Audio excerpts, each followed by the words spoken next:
अस्सलामुअलैकुम dear students, मैं हूं मोहम्मद आतिफ याकूब और उम्मीद करता हूं कि आप सब बखैर आफियत हैं। आप मुझसे पढ़ रहे हैं क्लास दहम की फ़िज़िक्स और क्लास दहम की फ़िज़िक्स में हम पढ़ रहे हैं यूनिट नंबर 12 यानी कि ज्योमेट्रिकल ऑप्टिक्स। ज्योमेट्रिकल ऑप्टिक्स में हम अपने सफ़र को जारी रखे हुए हैं न्यूमेरिकल प्रॉब्लम्स यानी कि हिसाबी सवालात की तरफ। अपनी पिछली क्लास में हमने 12.1 और 12.2 को हल करना सीख लिया था।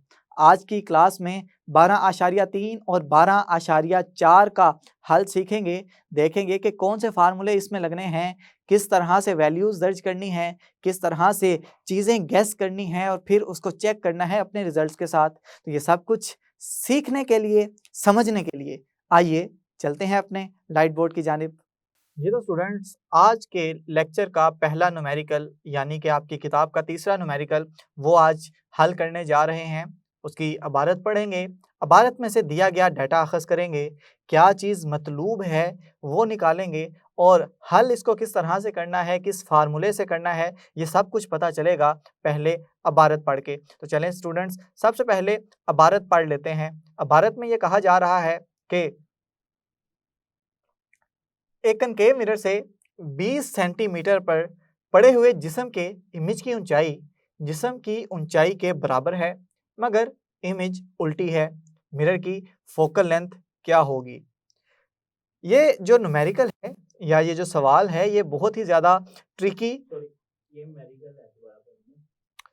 ये जो न्यूमेरिकल है, ये जो सवाल है, ये बहुत ज़्यादा कॉम्प्लिकेटेड तो नहीं कह सकते इसको, बहुत ही ज़्यादा ट्रिकी क्वेश्चन है। अगर इसको आप समझ लेंगे, अगर इसकी इबारत आप बहुत अच्छे से समझ लेंगे, तो आपके लिए इसका सॉल्यूशन बहुत ही आसान हो जाएगा, क्योंकि अक्सर इबारत के अंदर ही जवाब छुपा होता है। अब ये किस तरह से हम करेंगे, क्योंकि अक्सर स्टूडेंट्स ये हमेशा से ये पॉइंट रेज़ करते आए हैं कि इस किस्म के स्टेटमेंट्स को पढ़ के हमारे कॉन्सेप्ट्स क्लियर नहीं होते, हमें नहीं पता चलता कि कौन सा फार्मूला इस्तेमाल करें, किन वैल्यूज़ को दर्ज करें और किस तरह से इसका सॉल्यूशन निकालें। तो चलें मैं आपको बताऊँगा कि किस तरह से चीज़ें आगे लेके चलनी हैं। तो सबसे पहले जो चीज़ें गिवन है हमें, हम वो लिख लेते हैं। जो चीज़ मिसिंग होगी उसको फिर मैं आपको बताता हूँ कि किस तरह से डिराइव करना है आपने। चलें, हमें सबसे पहले दिया गया है कि कनकेव मिरर से जिस्म पड़ा हुआ है और जिस्म का फासला मिरर से हम डिनोट करते हैं P के ज़रिए। ये पड़ा हुआ है जी 20 सेंटीमीटर के फासले पे। मज़ीद हमें यह बताया जा रहा है कि इमेज की ऊंचाई जिस्म की ऊंचाई के बराबर है। अगर ये बात है तो चलें, इमेज की ऊंचाई को हमने लास्ट लेक्चर में I का नाम दिया था, जिस्म की ऊंचाई को O का नाम दिया था और ये दोनों बराबर है। वो कह रहा है इमेज जो बन रही है वो उल्टी बन रही है। तो चलें यहाँ पे इमेज की प्रॉपर्टी भी लिख लेते हैं कि जो बनने वाली इमेज है ये उल्टी बन रही है जी। चलें, ये सारी चीज़ें जो कि गिवन में थी, जो कि दी गई थी, वो सारे हमने लिख ली। हमसे मतलूब ये है, वो चाहता है कि हम उसको बताएं कि ये जो कनकेव मिरर हम इस्तेमाल कर रहे हैं उसकी फोकल लेंथ क्या होगी। तो चलें, फोकल लेंथ को हम जानते हैं कि F के जरिए लिखा जाता है। अब सबसे ज़्यादा आसान फार्मूला जो हमने पढ़ा है वो तो मिरर फार्मूला ही है। मिरर फार्मूला में हमने पढ़ा है 1/f बराबर है 1/p जमा 1/q। हमारे पास P है, F मालूम करना है, Q नहीं है तो वो किस तरह से निकालें? Q यानी कि इमेज किस जगह पे पड़ा हुआ है, इमेज लोकेशन हमें मालूम नहीं है।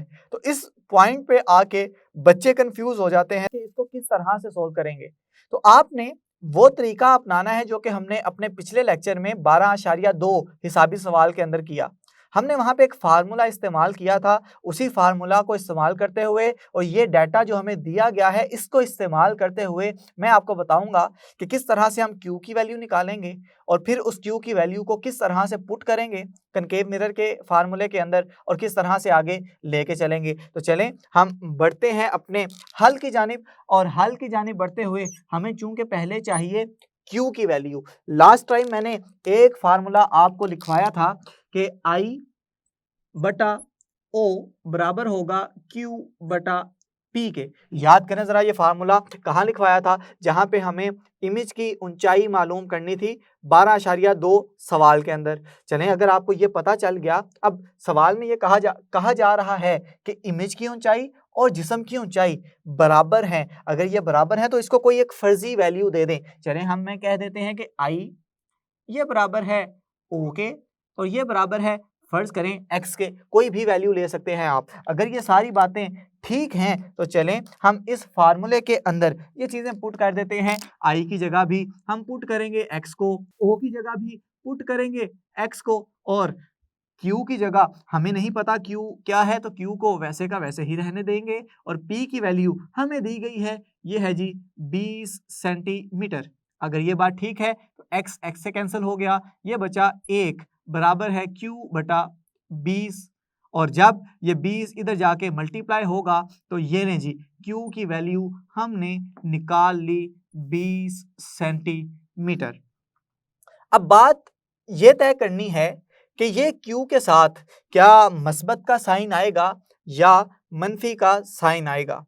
तो इसके लिए जो गिवन में दी गई है हमें इंफॉर्मेशन, हम उसी से ये बात तय करेंगे। हमें बताया जा रहा है कि बनने वाली इमेज उल्टी है। कनकेव मिरर से बनाई जाने वाली जितनी भी इमेजेस आपने पढ़ी हैं उनकी खसूसियात दिमाग में लाएं तो देखेंगे कि हमेशा इमेज जो उल्टी होती थी वो हमेशा रियल भी होती थी। तो इसका मतलब ये है कि यहाँ पे जो इमेज बनेगी वो रियल बनेगी। तो ये लें, हमने Q यहाँ से निकाल लिया है। अब हम मिरर फार्मूला यूज करेंगे और मिरर फार्मूला आपको पता है किस तरह से लिखा जाता है। मिरर फार्मूले को लिखेंगे 1/f बराबर है 1/p जमा 1/q। अब हमारे पास P की वैल्यू भी आ गई, Q की वैल्यू भी आ गई, तो फोकल लेंथ मालूम करना कोई मुश्किल काम ना रहा, सिर्फ और सिर्फ वैल्यूज अंदराज करेंगे। तो चलें, P की जगह 20 और Q की जगह भी 20 लगा देंगे। अब हमने सिंपली एलसीएम लेना है, और एलसीएम लेना या इन दो एक जैसी रकमें हों तो जो रकम होगी वही एलसीएम होगी। 20 से कैंसिल होगा तो बचेगा 1 जमा 20 से कैंसिल होगा तो बचेगा 1। तो ये वैल्यू आ जाएगी 1/f की। 1/f की वैल्यू बनी जी 2/20। इसको मजीद कैंसिल करेंगे तो ये बन जाएगा 1/f बराबर है 1/10 के। अब चूंकि मुझे फोकल लेंथ की वैल्यू चाहिए तो उसके लिए मैं इन दोनों रकमों को पलट दूंगा। पलटने से फोकल लेंथ निकल आएगी और यूनिट लिखूंगा जी सेंटीमीटर। तो देखें जी, हमने बड़ी आसानी के साथ सिर्फ कॉन्सेप्ट्स यूटिलाइज किए और उन कॉन्सेप्ट से हमने फोकल लेंथ मालूम कर ली ऐसे मिरर की कि जिसके अंदर इमेज और जिस्म की ऊंचाई बराबर थी। तो चलें, यहाँ से हम नतीजा भी अखज़ कर लेते हैं। पहले नतीजे की हेडिंग देंगे।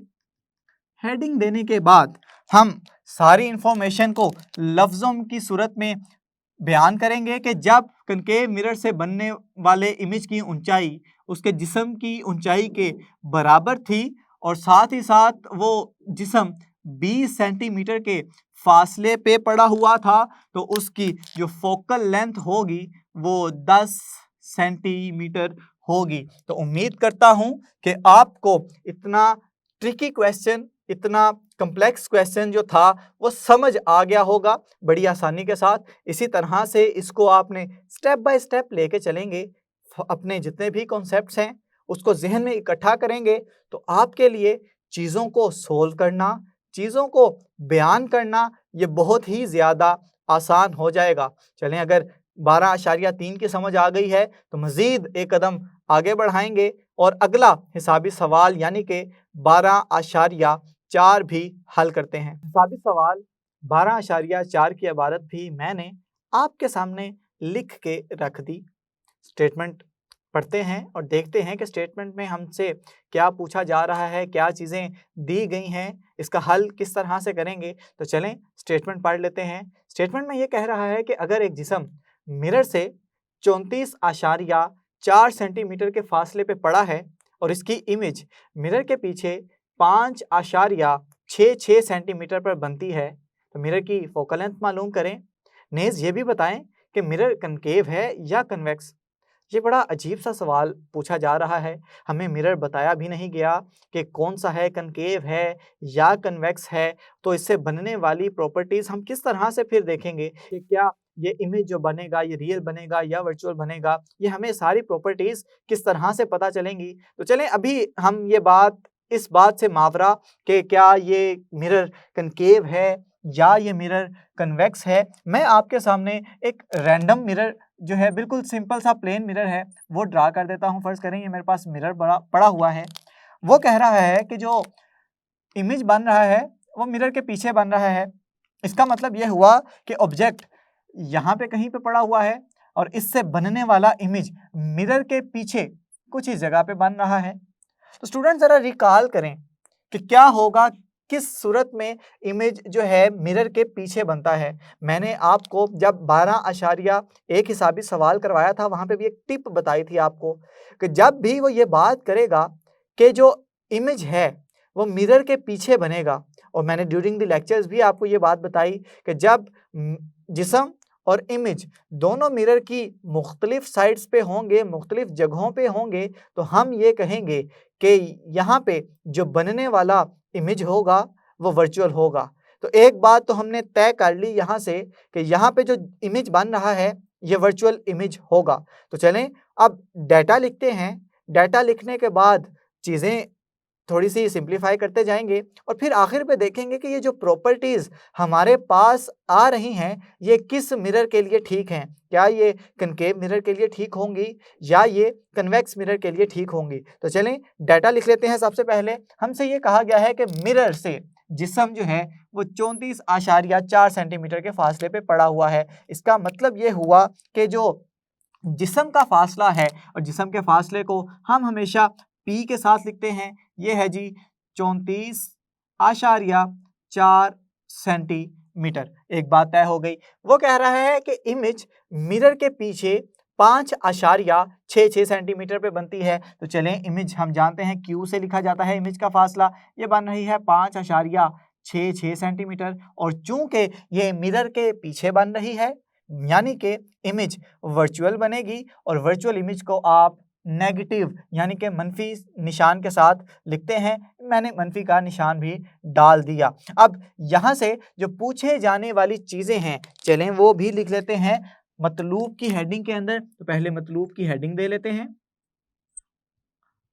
और अब हमसे दो चीज़ें पूछी जा रही हैं। नंबर एक तो पूछा जा रहा है कि बताएं कि जो मिरर की फोकल लेंथ है ये कौन सी होगी, और दूसरी चीज़ पूछी जा रही है कि बताएं कि जो मिरर है ये किस नौयत का है। क्या ये कनकेव मिरर है या ये कन्वेक्स मिरर है। तो हम यहाँ पे लिख लेते हैं कि मिरर की नौयत क्या है, ये भी मालूम करनी है। तो सबसे पहले हम पहली चीज़ को हल करेंगे। पहली चीज़ को हल करते ही हमारे पास जो आंसर निकलेगा उससे फिर हम ये तय करने में कामयाब हो जाएंगे कि जो मिरर हमसे जिस मिरर की बात की जा रही है क्या वो कन्वेक्स मिरर है या वो कनकेव मिरर है। तो चलें हल की जानिब बढ़ते हैं, और हल की जानिब बढ़ते हुए हमें चूंकि फोकल लेंथ मालूम करनी है और ये हमारे सॉल्यूशन का पहला पार्ट है, तो उसको मैं कह दूंगा, चलें 1 नंबर मैंने कह दिया उसे। अब हम लोग मिरर फार्मूला अप्लाई करेंगे। 1/f बराबर है 1/p जमा 1/q। मेरे पास p और q दोनों की वैल्यूज़ हैं। फोकल लेंथ मालूम करना कोई मुश्किल बात नहीं है। तो चलें हम यहाँ पे लिखते हैं 1/f बराबर है 1/p की वैल्यू मेरे पास है जी 34.4 जमा Q की वैल्यू है मेरे पास -5.66। जब ये मनफी का साइन पॉजिटिव साइन के साथ मिलेगा तो ये बन जाएगा 1/34.4 मनफी 1/5.66। अब यहाँ पे आपके पास दो ऑप्शंस हैं, या तो आप एलसीएम लेके इसको हल करना शुरू कर दें, या आप इसका इधर से ही कैलकुलेटर की मदद से इसको डिवाइड कर दें और डिवाइड करके जो आंसर आएगा उसको तफरीक करके फाइनल आंसर निकाल लें। मर्जी आपकी अपनी है। तो मैं यहाँ पे फाइनल रिजल्ट्स की सूरत में लिखूंगा कि जब कैलकुलेटर की मदद से हम 1/34.4 को हल करेंगे तो आने वाला आंसर होगा 0.34 029, और जब 1/5.66 को मैं कैलकुलेटर पे लिखूंगा तो मेरे पास आंसर आएगा 0.177। मजीद जब इसको कैलकुलेटर पे सॉल्व करेंगे तो आने वाला आंसर होगा -0.148। अब चूंकि मुझे फोकल लेंथ की वैल्यू चाहिए, अभी मुझे फोकल लेंथ के इन्वर्स यानी कि रेसिप्रोकल की वैल्यू मिली है, तो उसके लिए मैं इसको इस साइड पे ले आऊँगा, फोकल लेंथ को उधर जाके क्रॉस मल्टीप्लाई करवा दूंगा तो फोकल लेंथ बराबर हो जाएगी -1/0.148। जब इन दोनों को तकसीम करूंगा तो आने वाली फोकल लेंथ होगी जी -6.77, और यूनिट्स इसके आएंगे सेंटीमीटर। तो ये लें जी, मैंने पहली चीज जो जहाँ पे हमें मतलूब थी वो मैंने निकाल के आपके सामने लिख दी कि जो मिरर है उसकी फोकल लेंथ आई है -6.77 सेंटीमीटर। अब हमें क्या करना है, हमने अपना प्रीवियस नॉलेज यहाँ पे अप्लाई करना है। प्रीवियस नॉलेज को ज़रा अपने दिमागों में लेके आएँ, अपने जहनों के साथ ब्रेनस्टॉर्मिंग करें और बताएं कि आपने ऐसा कौन सा केस पढ़ा था, कौन सा मिरर ऐसा पढ़ा था कि जिसके लिए फोकल लेंथ मनफी है। फोकल लेंथ मनफी होने का मतलब आप जानते हैं क्या है? फोकल लेंथ मनफी होने का मतलब ये है कि वहाँ पे रेज जो हैं लाइट की वो एक्चुअली मीट नहीं कर रही। तो यहाँ पे जो मुरवजा इलामात पढ़ी थी हमने मिरर्स के केस में, वो ज़रा रिकॉल करें। हमने पढ़ा था कि सिर्फ और सिर्फ कन्वेक्स मिरर ऐसा मिरर है कि जिसकी फोकल लेंथ मनफी होती है। यहाँ स्टूडेंट्स, कन्वेक्स मिरर क्या होता है? कन्वेक्स मिरर एक ऐसा मिरर है कि जिसकी बैरूनी सतह रिफ्लेक्टिंग होती है, इसकी अंदरूनी सतह गैर रिफ्लेक्टिंग होगी, गैर हमवार होगी, और जो बैरूनी सतह होगी, फर्ज करें ये मेरे पास कोई प्रिंसिपल एक्सिस की लाइन गुजर रही है, इससे जो पैरेलल लाइट की रेज आएंगी, जैसे ही ये कन्वेक्स मिरर को टकराएंगी तो टकराने के बाद आप देख रहे हैं कि ये मुख्तलिफ डायरेक्शंस के अंदर डाइवर्ज हो गई हैं। ये डाइवर्जेंस इस बात का सबूत है कि वहाँ पे रेज एक्चुअली हकीकतन मीट नहीं कर रही, बल्कि अगर मैं इन लाइनों को पीछे की जानिब बढ़ाऊं, पीछे की जानिब बढ़ाते बढ़ाते ये किसी इस पॉइंट पे मीट कर रही हैं जिसको मैं फोकस कहता हूं, और फोकस से इस मिरर के सेंटर तक का फासला कहलाया जाता है फोकल लेंथ। तो इसका मतलब है कि जब फोकस वर्चुअल होगा तो उसकी फोकल लेंथ नेगेटिव होगी, और ये हमेशा सिर्फ और सिर्फ कन्वेक्स मिरर के केस में होता है। तो देखें, हमने बगैर इस सबूत के, बगैर किसी भी हिंट के, हमें नहीं पता था कि दिया जाने वाला मिरर कनकेव है या कन्वेक्स है। सिर्फ हमने अपना प्रीवियस नॉलेज अप्लाई किया, अपने कॉन्सेप्ट्स अप्लाई किए, थोड़ी सी ब्रेनस्टॉर्मिंग की, जिससे हमें पता चल गया कि हमारा जो आंसर है वो कौन सा है। तो यहाँ पे मैं पॉइंट दे दूंगा, पॉइंट नंबर 2। तो यहाँ पे हम कह देंगे कि चूंकि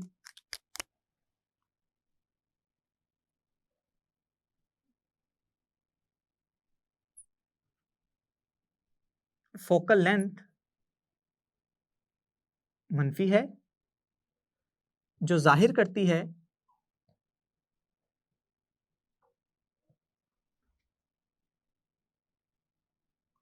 कि रेज हकीकतन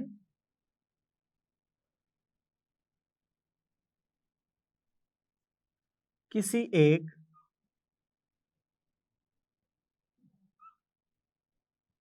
पॉइंट पर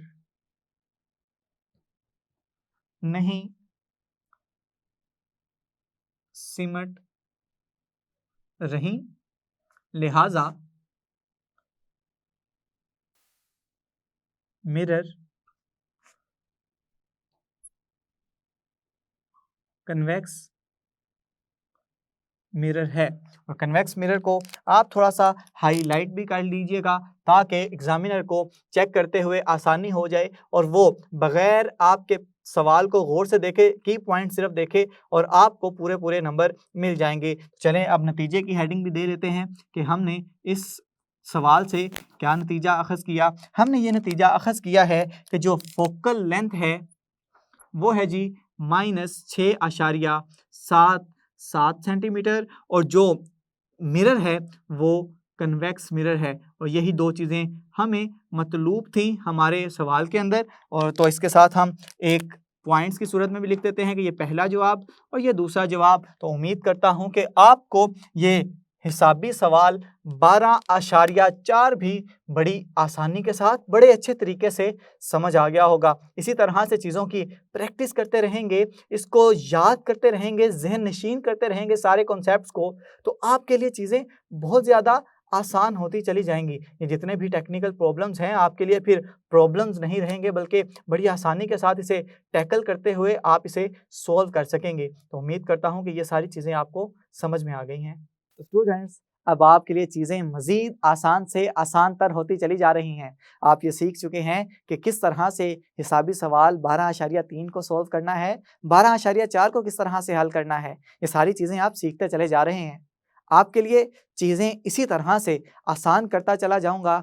आपको चीज़ें इतनी ही आसानी के साथ समझ आती जाएँगी। सिर्फ़ एक रिक्वेस्ट है आपसे कि आपने कंसिस्टेंसी और प्रैक्टिस कभी नहीं छोड़नी। ये करते रहेंगे तो इंशाल्लाह ये सारी चीज़ें आपके लिए आसान होती चली जाएँगी। अपने आने वाले लेक्चर्स में हम अगले न्यूमेरिकल प्रॉब्लम्स को देखेंगे। तब तक के लिए अपना बहुत सा ख्याल रखें। अपने से ज़्यादा दूसरों का। खुश रहें, खुशियाँ बाँटें। अल्लाह हाफ़िज़।